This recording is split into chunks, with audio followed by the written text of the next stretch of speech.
Hey everyone, welcome back to Corporate Decoder, the place where we decode the inner workings of publicly traded companies. Today we're diving into a company that's making some moves in the biotech space, Sonnet BioTherapeutics Holdings, Incorporated. Get ready because this report might just reveal a shift in their strategy and how they're approaching their future. Before we dive in, if you appreciate getting straightforward insights from these corporate documents, make sure you're subscribed. We've also got a Discord community linked in the description below where we discuss these filings further, so join us there. Now, what is this filing all about? It's essentially a current report detailing what happened at Sonnet BioTherapeutics Holdings, Incorporated's annual meeting of stockholders. Think of it as a shareholder update on key decisions made. So, at their annual meeting back on the 26th of September 2025, Sonnet BioTherapeutics Holdings, Incorporated, or the company as they call it here, put 4 big things up for a vote. First off, they needed to elect 5 directors to their board of directors. These are the folks responsible for guiding the company. Then, they asked shareholders to give an advisory vote on their executive compensation, basically a thumbs up or thumbs down on how much their top brass is getting paid. Following that, they asked for an advisory vote on how often shareholders should get to vote on executive pay should they weigh in every year. Every 2 years, or maybe 3. And finally, they needed to officially approve their choice for their independent auditor for the upcoming year, up to the 30th of September 2025. This is the company that checks their financial books. And here is where it gets interesting. All of these proposals were approved by the shareholders. They based the voting power on over 6.8 million shares of common stock that were outstanding as of the 26th of August 2025. Let us break down how those director elections went. For Raghu Rao, there were over 1.2 million votes for him, about 325,000 votes withheld, and a significant chunk of over 2.1 million broken non-votes. Similar voting patterns we see for Nailish Bhatt and Laurie McNeil, all getting strong for votes. Donald Griffith and Albert Dernis received fewer for votes, around 957,000 and 958,000 respectively, with more withheld votes compared to the others. It's pretty standard for director elections to have a mix, but the key takeaway is that all 5 nominees were elected to serve. When it came to approving the executive compensation, a good chunk of shareholders gave it their backing.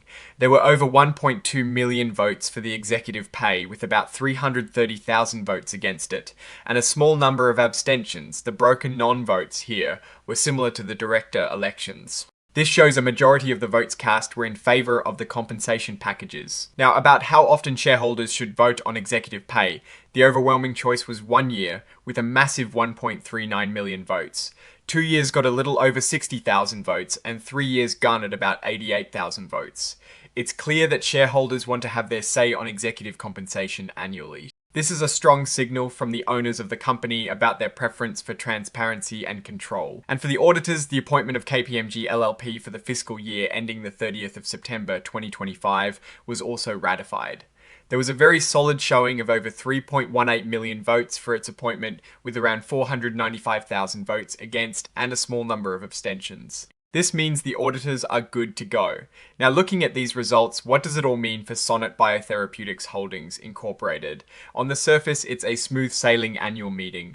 All their proposals were approved, which suggests general shareholder confidence, or at least acquiescence in management's current direction and proposals. The election of directors, the approval of executive pay, and the ratification of auditors are all necessary procedural steps for any company. However, we need to look a little closer. The broken non-votes are a significant number. This means that the shareholders whose votes were held by their brokers did not provide specific instructions on how to vote these shares.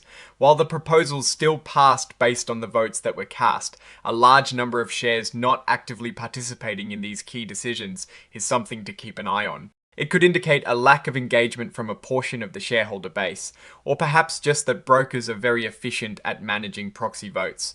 The strong endorsement of the 1-year frequency for advisory votes on executive compensation is a clear mandate. Shareholders want to express their opinion on executive pay every year. This is a common trend, and it shows a desire for ongoing accountability from the company's leadership. Overall, while this report shows a routine annual meeting with approved proposals, the underlying numbers, especially the broken non-votes, hint at areas for improved shareholder engagement. Sonnet BioTherapeutics Holdings Incorporated seems to be navigating its corporate governance effectively, but it's the long-term strategic execution and how these elected directors steer the company that will truly tell the story. Alright, that is our breakdown of Sonnet BioTherapeutics Holdings Incorporated S latest filing. What is your take on these numbers and what they signal for the company? S future, drop your thoughts in the comments. If this analysis was valuable, hitting that like button really helps, and subscribe for more deep dives. Don't forget to check out the Discord in the description. Thanks for watching, see you next time.